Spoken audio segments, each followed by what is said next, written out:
C'est plus la même époque. Moi, je dirais pas que c'était mieux avant. C'est autre chose. Non, il n'y avait pas Internet, il n'y avait pas les réseaux sociaux. Quand on était en direct, les enfants pouvaient nous appeler, on leur répondait en direct. C'est plus possible maintenant. Maintenant, dès qu'on dit une phrase, on est partout. Enfin bon, donc c'est plus la même chose, quoi. Il n'y a plus d'animatrice vedette pour les enfants. Enfin, la dernière, c'est Dorothée. Il n'y a plus d'animateurs ou d'animatrices. C'est des robinets à dessins animés, quoi. C'est vrai. Sauf sur des chaînes un peu, sur des niches, en fait.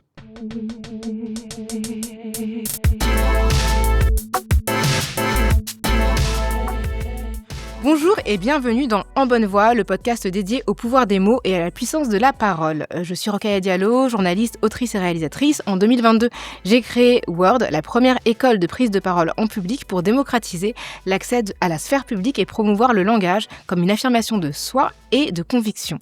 À ce micro, je reçois des personnalités qui ont fait de leur verbe ou de leur voix des outils de pouvoir, d'affirmation ou de création. Aujourd'hui, c'est assez incroyable, mais mon invité est Jackie. Le Jackie du Club Dorothée, une voix familière de tant de générations. Salut Jackie. Salut.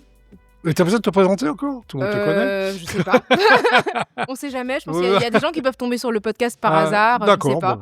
Bon. Ouais, je sais pas qui me connaît. Et puis après, des fois, les gens me connaissent pour des raisons un petit peu controversées. Oui. Donc je préfère quand même poser les choses, tu vois. D'accord.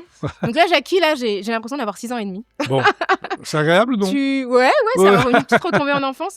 T'as littéralement habité mes mercredis après-midi et les mercredis après-midi des enfants des années 80 et 90. Mais au-delà des pas de pitié pour les croissants et autres jeux de l'ABC, on te voyait prendre des seaux d'eau sur la tête. Oui. Tu as été attaché de presse, tu as été journaliste musical et un bon fan de rock, que tu es toujours, je pense. Alors avec toi, aujourd'hui, on va explorer le thème de la télévision populaire, essayer de comprendre comment on passe de rock prescripteur, comme ça a été ton cas au départ, à la télévision jeunesse plus fédératrice, sans perdre sa singularité. Très bien. Alors, Jackie, pour commencer, je voudrais savoir quand est-ce que tu as pris conscience de ta voix et si tu imaginais, jeune ou enfant, devenir une personnalité publique. Ah non, jamais. Non, jamais. Je voulais pas faire. De toute façon, moi, quand je suis devenu animateur, je voulais pas faire animateur. Hein. C'est un hasard. C'est Antoine Decaune qui m'a dit viens avec moi. On va présenter une émission qui s'appelle Chorus. Moi, j'étais attaché de presse, donc je lui proposais mes artistes. Lui, il avait démarré déjà Chorus, mais je voulais pas du tout faire animateur. Non. Et en devenant animateur, tu as eu un déclic par rapport à ta voix, par rapport à sa sonorité, son influence, au fait que les gens t'écoutent, ou tu y allais comme ça ? Je suis allé comme ça. D'accord. Sans t'interroger sur l'impact, parce qu'en plus, la télévision, à l'époque, il n'y avait pas beaucoup de chaînes, donc quand tu étais sur une... oui, à l'époque, il y avait 3 chaînes, donc D'accord, donc dès que j'ai fait un Chorus, ça y est, les gens m'ont reconnu. Tout le monde te connaissait, quoi. Oui, pas au bout d'une émission, mais au bout de plusieurs, oui. Là, je me suis rendu compte que la télévision avait un impact. Et est-ce que, du coup, c'est Antoine Decaune qui t'a contacté pour faire Chorus. À quel moment de ta vie... Enfin, il m'a pas contacté parce que je le voyais, je lui présentais, parce que quand j'étais attaché de presse, je lui proposais mes groupes, tu vois, donc il disait oui ou non, et on est devenus amis, et après il m'a dit allez, viens présenter avec moi. Alors, on va revenir sur ton activité d'attaché de presse. Donc, tu as été attaché de presse, t'as rencontré plein de personnalités, notamment internationales. Oui. J'étais dans une maison de disques qui s'appelait Philips, donc on distribuait des catalogues comme Island, comme Charisma, donc je me suis occupé dans le désordre, Genesis, donc Peter Gabriel, Elton John, Cat Stevens, Roxy Music, Bob Marley, il y avait les Talking Heads, les Ramones, les New York Dolls, Blondie, le groupe Blondie, enfin tu vois, et Gainsbourg et Bachung aussi. Donc, Gainsbourg, je me suis occupé pendant 8 ans en freelance, et Alain Bachung, Bijoux, voilà. Donc, tu as quand même commencé assez fort, ta carrière. Oui. J'ai connu d'énormes stars, quoi. Oui. Et ça t'a impressionné ? Est-ce que c'est des voix que tu connaissais Alors, ça m'a impressionné un peu au début, puis après, j'ai vite compris que c'était mon boulot. C'est-à-dire, on me payait pour ça, quoi, pour organiser des interviews, pour les emmener dîner. J'étais leur nounou. Quand t'es attaché de presse, tu fais tout. D'ailleurs, après, quand je suis arrivé animateur sur un plateau de télé, tout me paraissait facile. Ouais, parce que c'était exigeant. Alors, pour d'autres, non. Oui, mais pour moi, c'était évident. Oui. Qu'est-ce qui était difficile dans le fait d'être attaché de presse de personnalités comme ça ? Ce qui était difficile, c'est qu'il y en a qui étaient capricieux, d'autres non. Donc, moi, j'étais payé un peu pour qu'ils soient bien, quoi. Quand ils arrivaient en France, il fallait que tout soit bien. Voilà. Ils me demandaient des trucs incroyables. Mais du genre ? Genre, il y en a qui me demandaient des stupéfiants, par exemple. Ah, ok. Là, on est dans l'illégalité, quand même. Oui, mais il fallait que je me débrouille. D'accord, et tu faisais ? Oui, j'allais voir mon patron, je lui disais on fait comment, il m'a dit tu te débrouilles, parce que c'était des gros contrats, donc il fallait céder à tous leurs caprices. D'accord, ok, d'accord. Donc du coup, c'est vrai que j'imagine que tu es arrivé à l'animation en étant presque soulagé de la facilité oui, c'est autre chose. En tout cas, du métier. Complètement, oui. Et donc, pardon, en tant qu'animateur, comment t'as appris à poser ta voix? Est-ce que tu t'es contenté d'être toi-même ou est-ce que t'as... Alors, c'est marrant que tu poses cette question, parce Ouais. que moi, j'étais le premier animateur muet de la télévision française, parce qu'à Corus, je ne parlais pas. D'accord, qu'est-ce que tu faisais Donc, à j'avais pas Corus? besoin de poser ma voix, si tu veux. C'est-à-dire qu'Antoine, lui, en fait, c'était une sécurité pour Antoine. Lui, il était face caméra, il démarrait un peu la télé, il avait un peu le trac, ce qui est normal quand on démarre. Pendant qu'il parlait, je faisais des grimaces, je lui mettais les doigts dans le nez, le doigt dans les oreilles, mais je ne prenais jamais la parole. Et c'est fou. Et Donc, ma voix, si tu veux, je m'en servais pas encore. Incroyable. Et donc, en tant qu'animateur muet, comment tu occupais l'espace? Avec des grimaces, tu vois, c'est comme ça. Et puis, alors, le duo a marché, parce que moi, je ne servais à rien, en fait. Lui, il était face caméra, il parlait de ses idoles, Bruce Springsteen, tout ça, comme ça, tu veux. Et moi, j'étais à côté, je servais à rien, sauf que ça faisait rire tout le monde. Le duo a fonctionné assez rapidement, mais on a inventé un truc sans le savoir, quoi. Mais c'est fou parce qu'en fait, comment ça t'est venu comment t'as réussi à savoir ce qui allait fonctionner alors que t'étais pas humoriste à la base, ni clown, tu vois? Ah non, je suis ni clown ni humoriste, mais avec Antoine, on en a discuté. Et Antoine m'a dit, essaye ça, c'est marrant, c'est vrai. Moi, j'avais envie de faire ça. Pendant qu'il parlait, j'avais envie d'être avec lui. Mais comme t'as ça. pas douté? Je tournais autour de lui, je mettais les chapeaux sur la tête. Mais ça Je t'ai pas dit que c'était bizarre parce qu'en fait, t'es journaliste musical, t'es attaché de presse et tout à coup, tu fais des grimaces à la télé. Oui, ça me faisait. Mais attends, Okay. tu sais, quand je faisais ça, je continuais à attacher de presse. D'accord. Pendant un temps, pendant un an ou deux, quoi. Ok, ça t'a pas Donc, porté préjudice? Si, parce que je me suis fait virer quand même. À cause de l'émission? Je me suis fait virer de chez Phonogramme à cause de l'émission, puis après parce qu'ils m'ont vu en Tarzan à Récréa 2, donc ça passait plus avec Dorothée, si tu veux. D'accord, mais donc bon, ouais. Donc t'as fait Chorus, ensuite t'as fait Les Enfants du Rock et Récréa 2, c'est ça? Alors, non, Chorus d'abord. Ouais. La mère d'Antoine Decaune s'appelle Jacqueline Joubert, Oui. donc elle regardait les émissions de son fils, elle était directrice de l'unité jeunesse d'Antenne 2, ça s'appelait Antenne 2. Avant France 2, oui. Voilà, et puis un jour, elle m'appelle, elle me dit, Jackie, voilà, Dorothée part tourner un long métrage, c'était le long métrage de Bertrand Tavernier. Est-ce que tu veux la remplacer pour 2 mercredis? Mais là, j'ai dit oui, mais j'ai eu un trac fou, parce que là, j'allais prendre la parole. Ça Là, change. je ne pouvais pas me contenter de faire des grimaces. Et je devais la remplacer pour 2 mercredis, puis je suis resté 10 ans avec RA2, quoi. Enfin, voilà. Mais c'est que du hasard, moi, j'ai fait que des rencontres. J'ai jamais demandé à présenter l'émission, c'est un truc de fou, quoi. On m'a toujours proposé. Donc, j'y suis allé, et c'est vrai que j'ai eu le trac de ma vie, quoi, avec RA2. Et comment tu t'es préparé alors? Comme un fou, j'ai appris mes textes par cœur et tout. Et bon, il n'y avait pas Dorothée, mais déjà, il y avait Cabu, William Lémergie, Zabou. Enfin bon, il y avait quand même, voilà. Ils m'ont tout de suite bien accueilli. Après, il y a eu Dorothée et c'est parti, quoi. Mais du coup, c'est vrai que tu t'en parles avec beaucoup de légèreté. Je comprends que tu as eu le trac, mais Ouais. tu t'es préparé concrètement comment? Est-ce que tu étais content de ce que tu avais fait? Est-ce que tu t'es réécouté? Alors, j'étais pas très content, non, parce Qu'est-ce qui t'a déplu? Pardon? Qu'est-ce qui t'a déplu, pardon? Ce qui m'a déplu, je me voyais, je me suis allé le premier mercredi, je voyais que j'étais pas bien, quoi. Mais Jacqueline Joubert, qui est une grande dame de la télé, parce qu'elle a pas fait que elle était productrice, animatrice, enfin bon, elle m'a dit, Jackie, c'est bien, t'es un personnage comique, mais il faut que tu travailles un peu quand même. Sinon, ça va pas durer. Je l'ai écouté. Toi, t'estimais que t'avais travaillé ou pas? J'avais un peu travaillé, mais c'était ma première télé. D'accord. Enfin, c'est la première fois que je prenais la parole à la télé, si tu veux. J'entendais ma voix. Donc après, j'ai bien travaillé. Oui, je l'ai écouté. Oui. Ouais. C'était quand Jacqueline même... Joubert était de très bons conseils pour moi. Et donc, t'as écouté ses grande dame conseils? de télé. Ah oui. Et qu'est-ce que ça a changé quand t'as écouté ses conseils? Ça a changé, que je répétais, que... Oui, j'ai répété mes textes, j'essayais de les dire, de mieux les dire, plutôt que de les réciter par cœur. Enfin, tu vois, c'est... Voilà. Et donc, t'as fait Chorus, Récréa 2, Les Enfants du Rock, c'est dans cet ordre-là? Alors, j'ai fait Chorus. Ouais.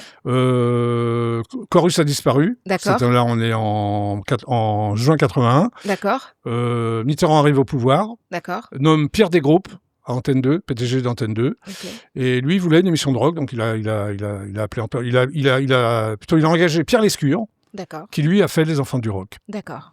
Et toi, Pierre Lescure, que moi je connaissais déjà, parce qu'en tant qu'attaché de presse, Antoine ne le connaissait pas d'ailleurs. Et la manière dont il l'a connu, c'était assez drôle.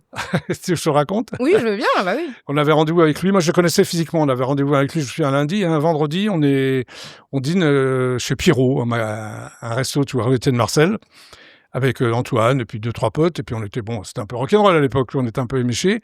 Et en fait, Pierre était derrière moi, mais je l'avais toujours pas vu.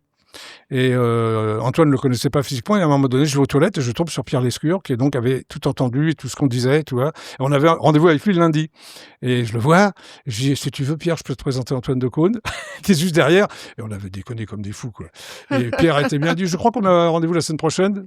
Et voilà, ça s'est fait comme ça. D'accord, c'était... C'est lui qui a fait Les Enfants du Rock, où il y avait plusieurs émissions, hein. Il y avait Sex Machine, il y avait L'Impeccable. Et nous, l'émission s'appelait Ouba Ouba, qui était le cri du marsupilami. D'accord, voilà. Ok. Et tu faisais quoi dans cette émission?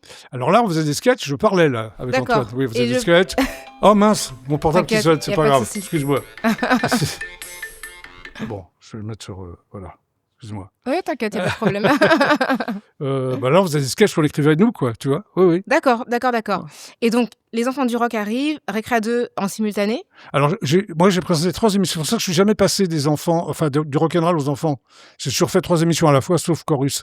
Okay. Je faisais Récréa 2, donc pour les enfants, les enfants du rock pour les branchés, et je faisais aussi Platine 45 pour les teenagers, qui était une émission uniquement de clips vidéo, mais qu'on tournait nous-mêmes. On prenait pas des clips vidéo de maison de disques. Voilà, et c'est Pierre qui m'a proposé cette émission, qui m'a dit tiens, voilà, c'était avant le top 50. Et nous, on a démarré en 80, le top 50 en 84. Mais il n'y avait pas un classement, c'était pas un hit parade, quoi. D'accord, c'est des clips que vous tourniez ? Oui, c'était Pat Le Guet, d'ailleurs, qui était réalisateur de Platine 45, que j'ai présenté après à Jean-Luc Azoulay et à Dorothée. Ah oui, on tournait nos clips, mais on avait tout le monde. C'était un peu MTV avant l'heure, mais... Ah oui, avant l'heure, ouais. Et j'avais des invités, mais j'avais pas que des chanteurs, hein. J'avais aussi des humoristes, des comédiens. J'ai eu Catherine Deneuve, Isabelle Adjani, enfin tout le monde, quoi. D'accord, incroyable. Toute la bande du Splendide que j'avais connue, moi, voilà, tout le monde est venu. Donc je faisais 3 émissions en même temps. C'est le personnage Jackie, quoi, mais ça s'adressait à des gens différents, mais voilà. Est-ce que tu ajustais justement ton ton en fonction des enfants, des ados, des branchés ? Oui, quand même. Oui, bah oui. Alors, qu'est-ce que tu faisais exactement ? Comment t'arrivais justement à... Platine 45, déjà, c'était plus second degré, si tu veux. D'accord. Voilà, mes interviews étaient assez, tu vois... décalées un peu. Pointu, oui. D'accord. Oui, décalé, ouais. Et pour les enfants, quand tu t'es mis à parler pour les enfants, comment t'as fait ? Les enfants, les enfants, c'est pas moi qui écrivais mes textes. Platine, c'est moi qui écrivais mes textes. D'accord. Donc les enfants, voilà, il y avait un texte imposé. D'accord. Et pour un adulte, de parler aux enfants, de parler aux ados, de parler plus aux gens de ta génération, qu'est-ce que ça change ? Ça change. Je faisais attention à ce que je disais à Récréa 2, quand même, je pouvais pas dire n'importe quoi. Les enfants du rock, c'était aussi des sketchs, mais là, c'était complètement déjanté. Quand on passait à 22h le samedi, on pouvait se permettre des choses que tu peux pas te permettre quand tu passes le mercredi après-midi à 14h, quoi. Faut s'adapter au public. Alors, il y a un truc qui caractérise, c'est ta bonhomie, ton humour potache. Humour potache, je trouve. En tout cas, moi, c'est ce que j'associe à ton nom. Est-ce que c'est ta nature ou est-ce que c'est quelque chose que tu as créé pour le personnage de la Alors, télé ? c'est ma nature. C'est ma nature. Moi, j'ai toujours, peut-être pour ça que ça a un peu fonctionné, j'ai toujours été devant la caméra comme je suis dans la vie. D'accord. Donc, je ne change rien. Le Jackie qu'on connaît, c'est le Jackie qu'on peut voir dans la vie aussi. Sauf que quand il y a les sketchs, encore une fois, il faut les apprendre par cœur, il faut les répéter, mais c'est moi. Mais ça te correspond. C'est le personnage, oui. Ça me correspond assez, oui. Alors, en 87, arrive le Roi de marée du Club Dorothée, qui est un véritable phénomène de société. Ça a duré 10 ans. Oui. Il y avait énormément de jeux que j'ai mentionnés tout à l'heure en introduction. Tu as reçu des seaux d'eau, des tartes à la crème. Les seaux d'eau, oui. Le jeu de l'ABC. Il y avait Jackie Saut aussi. Jackie Saut aussi, où je recevais pas confondre avec le Jackie Show. Voilà, Jackie Show, c'était une émission musicale que tu présentais aussi. Comment tu fais en tant qu'adulte ? Parce que maintenant, moi, je regarde ça, j'étais petite, donc ça m'amusait. Mais maintenant que je suis adulte, je me dis, c'est pas facile quand même d'avoir cette image publique. Puis même, c'est dur, en fait, même physiquement. Comment tu fais quand tu as ce personnage-là à la télé, dans ta vie personnelle, pour rester crédible en tant que personne, tu vois, dans ton quotidien, auprès de tes amis ? Par rapport à mes enfants, tu veux dire ou... Oui, peut-être, par rapport à tes enfants, par rapport aux autres adultes. Mes amis me connaissaient, ça les faisait rire. Ça les faisait marrer ? Mais oui, ça les faisait rire. Ça t'a jamais discrédité ? Il n'y a pas des gens qui te prenaient pas au sérieux à cause de ça ? Ah, mais j'adore qu'on ne prenne pas au sérieux. D'accord. Mais c'était au second degré, les gens qui chopaient pas l'affaire, tant pis pour eux. Ouais, d'accord. Mais tu vois, ça faisait rire les enfants quand je reçois de l'eau, tu vois. C'était, voilà, fallait le faire comme ça. C'est un peu la comédie dell'arte. Tu tirais comme ça, puis tu recevais de l'eau sur la tronche. Ouais. Donc c'est marrant. T'as attrapé des rhumes. Oui, mais c'est pas grave. Mais même sur scène, on le faisait avec Dorothée. Ouais. Dorothée sur scène me mettait de l'eau parce qu'on retrouve la télé, quoi. Et toute la salle, c'était tout le monde rigolait, tu vois. Et c'est incroyable. En fait, toi, tu le prends vraiment avec beaucoup de légèreté, finalement. Oui, je l'aurais pas fait sinon. Ouais. En plus, moi, je faisais des émissions à côté. Je faisais pas que le Club Dorothée. Il y avait le Jackie Show. Il y avait, voilà. Et Jackie Show, qu'est-ce que ça t'a apporté de plus ? Jackie Show. Ouais, Jackie Show, pas Jackie Saut. C'était une émission de rock, de variété, de musique, quoi. Je viens de là, moi. C'est toi qui l'as programmé ? C'est moi aussi, oui. Oui. Ok. Et t'avais besoin de cet équilibre entre le Club Dorothée et le Jackie Show pour être toi-même ? Moi, j'ai toujours eu mon émission en dehors de Dorothée. À l'époque de Récréa 2, je faisais Platine 45, les enfants du rock. À l'époque du Club Dorothée, j'avais Jackie Show. D'accord. Et c'était quelque chose dont tu avais besoin pour avoir une... Oui, ça faisait l'équilibre comme ça, oui. Alors, Jackie, t'as chanté aussi. Je me souviens Malheureusement, que... Oui, j'ai chanté. Je me souviens d'un duo avec Clio. Oui, qui s'appelait T'étais où ? Je me souviens très bien de cette chanson. T'as chanté avec Dorothée aussi ? Ah oui, je chantais avec Dorothée sur scène. J'ai chanté même en solo. J'ai fait des singles. Mais tu sais c'est une parenthèse enchantée pour moi. Et tu sais que je pense que je t'ai vu sur scène pour le premier concert que j'ai vu de ma vie. C'était où ? Je crois que mais j'étais petite, mais il me semble que c'était à l'Olympia. Oui. Avec Dorothée. Avec Je sais qu'il y avait Dorothée. Dorothée, je pense que tu étais sur scène aussi. Oui, j'étais là. J'avais peut-être 4-5 ans. Oui. Donc je pense que tu étais sur scène la première fois que je suis allée à un concert. Oui, bah voilà, ça t'a porté chance alors. Ouais. Et à moi aussi. Et t'as chanté toi aussi tout seul, c'est-à-dire que t'avais Malheureusement, une chanson oui, qui s'appelait...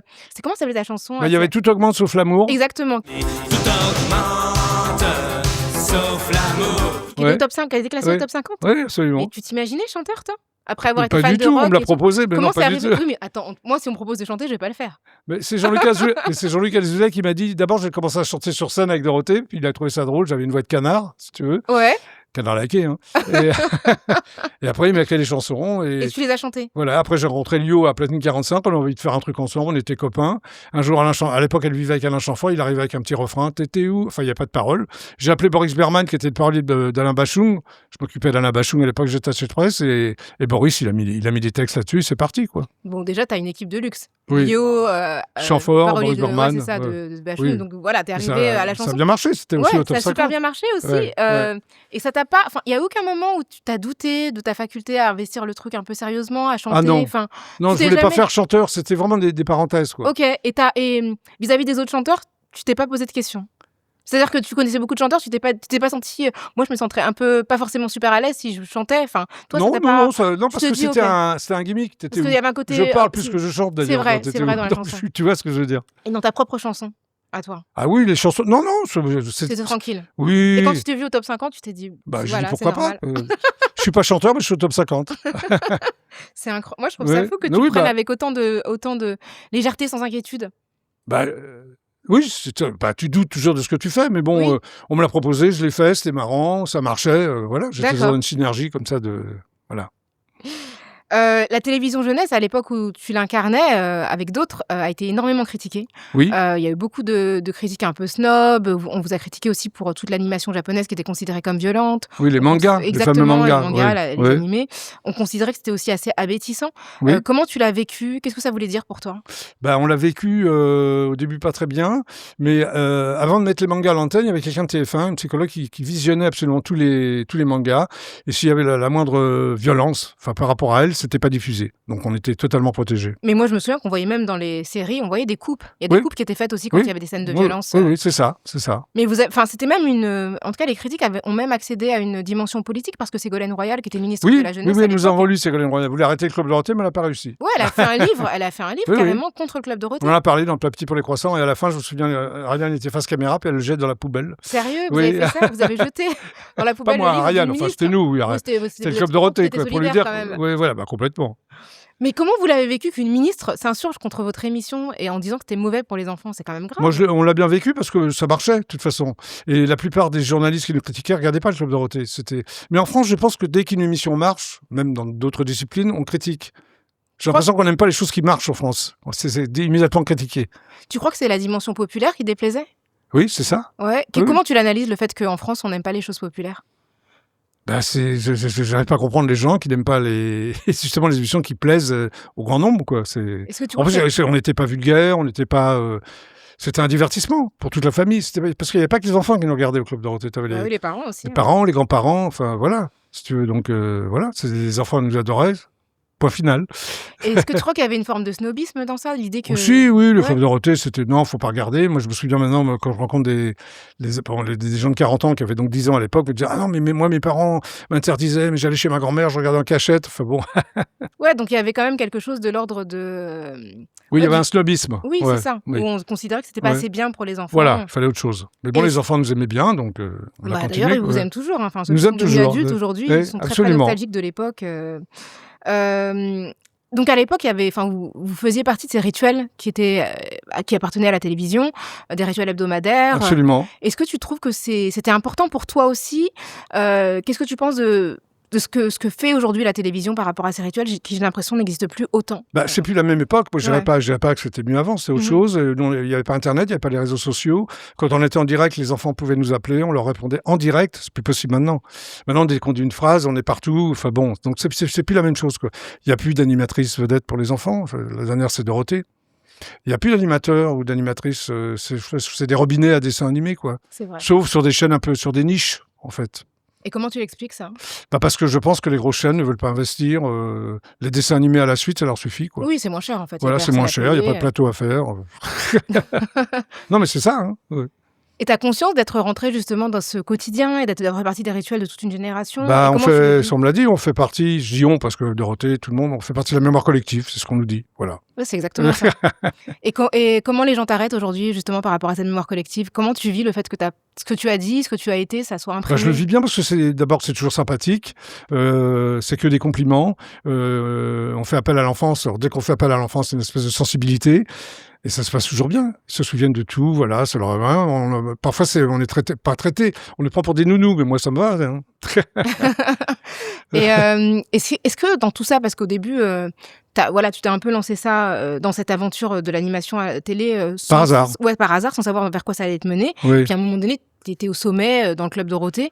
Comment s'est passée la transition? Est-ce qu'à un moment donné, il y a une prise de conscience pour toi de cette transformation? La prise de conscience, c'est vrai qu'avec Dorothée, on peut même pas, c'est pas exagéré, on peut même pas faire un pas dehors quand l'émission était au membre du club Dorothée, même quand on faisait des tournées en province. Donc c'est vrai que mais on était dans le Tour d'Ivoire, on se rendait pas compte. C'est dès qu'on mettait les pieds dans la règle qu'on se rendait compte.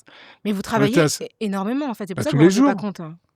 Je travaillais tous les jours. Plus moi, je travaillais le samedi parce que je tournais le Jackie Show en plus du club Dorothée. Combien d'heures par jour? Je les compte même plus. Surtout, on tournait les pâtes pour les croissants. On démarrait le matin, on terminait à 2h du matin, on en tournait 2. Oui, c'était pas calculable, les heures. Mais bon, on était dans une synergie du succès, quoi. Bon, voilà. Et c'était une synergie qui était, positive, qui était vertueuse. Complètement. Oui, très positive. Oui. C'était pas difficile en termes de rythme, même si, vous étiez amis, c'était sympa. Oui, il y avait peut-être des petites sautes d'humeur, mais jamais on s'est engueulé. Okay. Mais je veux dire, cinq animateurs très différents, ouais. Mais on se connaissait par cœur parce qu'on était tous déjà récré à 2, on se connaissait par cœur, quoi. On s'appréciait, c'est-à-dire qu'on se voyait en dehors. On était encore une fois en dehors de la caméra comme devant la caméra. Et c'est peut-être pour ça que ça marchait. Et oui, parce qu'en fait, nous, on avait l'impression de vous connaître. On vous appelait par vos prénoms. Oui. On voyait. Mais c'est normal parce que quand on arrive à la caméra, on rentre chez les gens, quoi. Complètement. Et en même temps, ce que tu dis, c'est que vous ne pouviez pas mettre un pied dehors. Donc, est-ce que ça t'a pas coupé du monde pendant un moment? Oui, on sortait un peu. Oui, mais tu peux pas, c'est la rançon de la gloire, quoi. Enfin, on avait la gloire, peut-être pas la rançon, mais tu vois. Et c'est quelque chose que tu apprécies, que tu regrettais, ou est-ce que... Non, mais t'as ni à l'apprécier ni à le regretter, c'est un fait. C'est comme ça. C'est comme ça. Je me serais peut-être posé des questions. Après 20 ans de télé, si personne ne me reconnaît, je me serais posé des questions, quoi. Et on te reconnaît toujours aujourd'hui? Comment les gens t'abordent? Ah, très gentil, très gentiment. Oui, bien sûr qu'on me reconnaît. On parle du club Dorothée, de Récré à 2, des Enfants du Rock, de Platine. Oui, bien sûr. Et est-ce que tu as l'impression que ta voix t'a donné du pouvoir? Ah non, ma voix m'a pas donné de pouvoir, non. Ouais, non, parce que d'une certaine manière, en tout cas, tu as une voix... Tu veux dire la tonalité, tu veux dire ma voix, le timbre? Non, vraiment, un pouvoir d'influence dans la société française. Enfin, voilà, tu as comme une voix... Je pense pas. Je pense pas avoir du pouvoir. Ouais, de l'influence. Peut-être une certaine influence sur certains téléspectateurs, une certaine influence, mais pas de pouvoir. Ouais, d'accord, ouais. Tu le vois pas forcément comme quelque chose comme ça. Maintenant, j'ai envie de parler de ton style, parce que tu avais quand même un style très identifiable en tant que Jackie, tu étais toujours très élégant. Oui, merci. Est-ce que c'est quelque chose que tu as réfléchi? Est-ce que ça correspondait à tes goûts? Est-ce que ton personnage a été pensé? Comment ça s'est passé? Alors, c'est quelque chose que il y a eu un rejet parce que mon père était tailleur. Oui.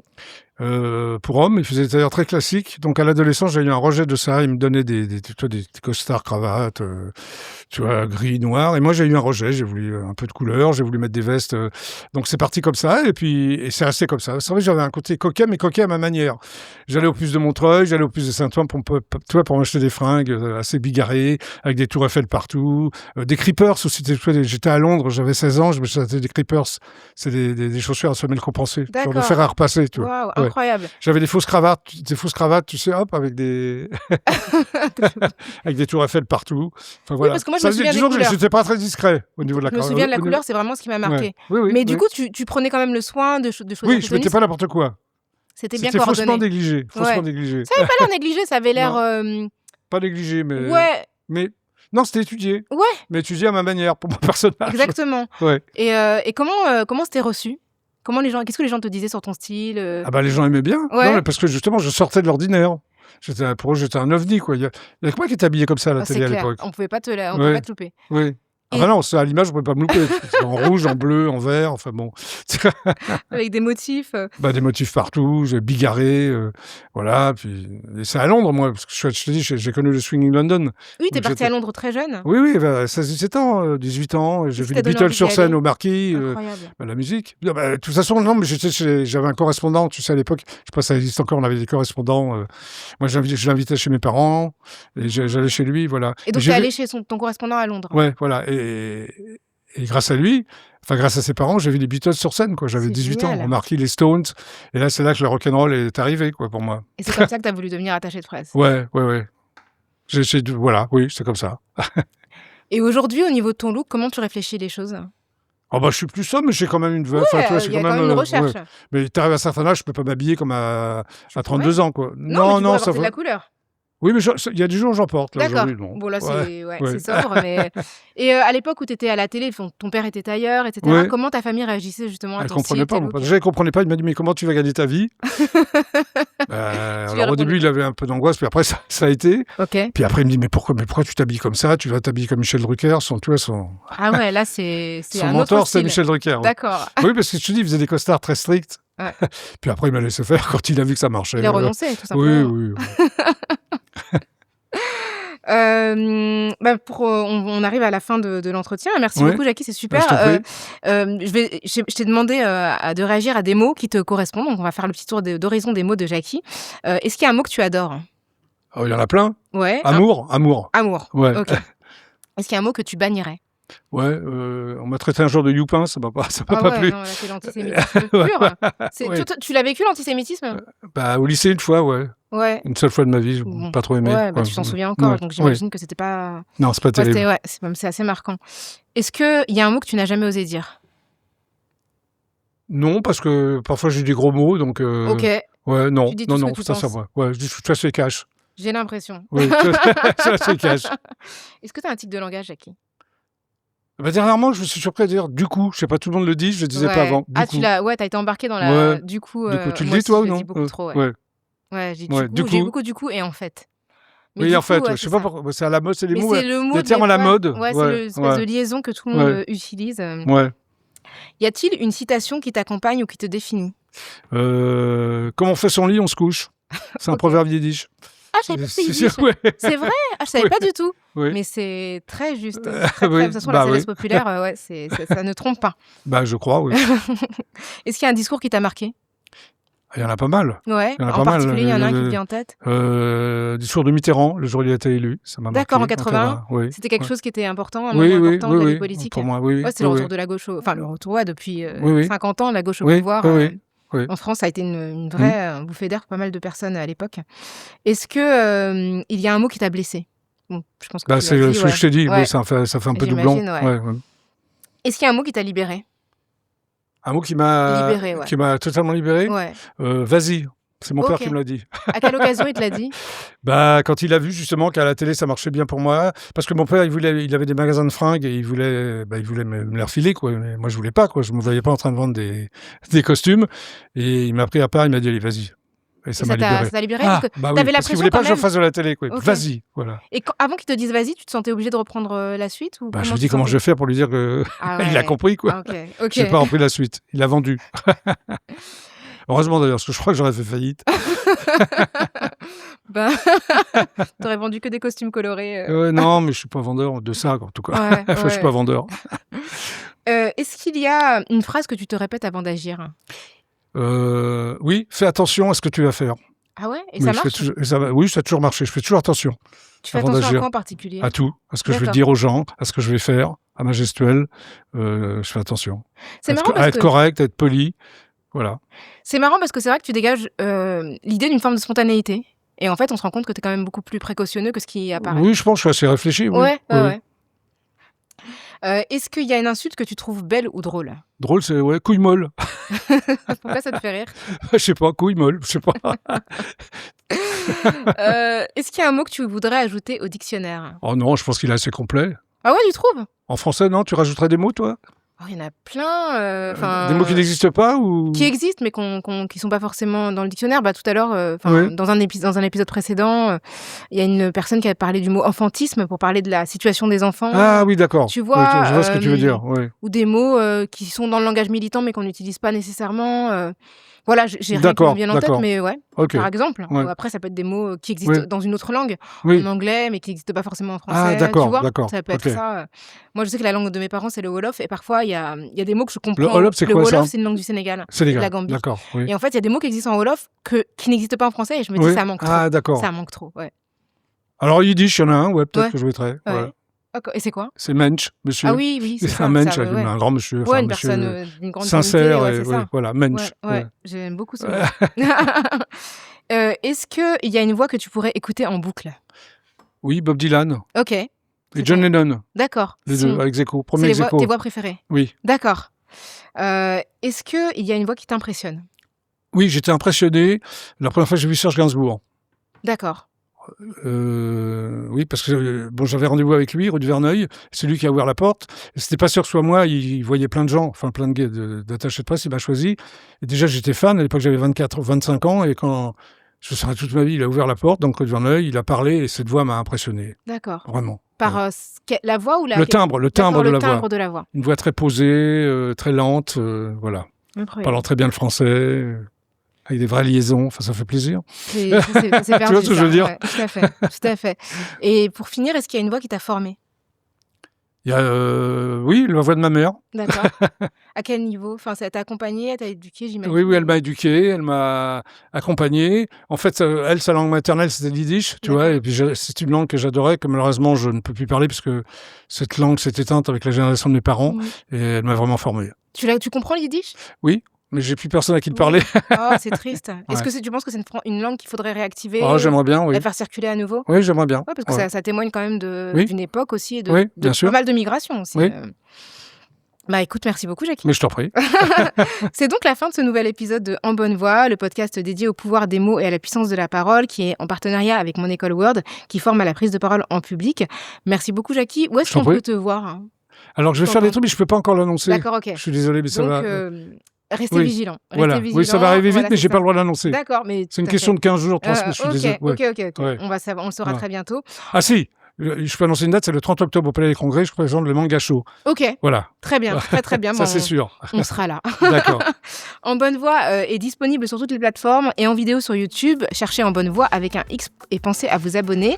L'école Word est ouverte à tous et à toutes. Toutes les infos sont dans le lien en bio sur mon compte Insta ou par email, word@rokayadiallo.com. Si vous avez des commentaires, des questions, contactez-moi sur mes réseaux sociaux, n'hésitez pas. Pensez à laisser des notes, le podcast est encore tout nouveau, donc 5 étoiles de préférence, et des commentaires pour favoriser le référencement. L'enregistrement se déroule au théâtre Le Solo, que je remercie chaleureusement. La réalisation est l'œuvre de Louis Descartiers et la réalisation sonore de Osama Ezaz. Je vous retrouve très prochainement pour explorer une nouvelle voie. Merci beaucoup Jackie. Mais je t'en prie. Merci.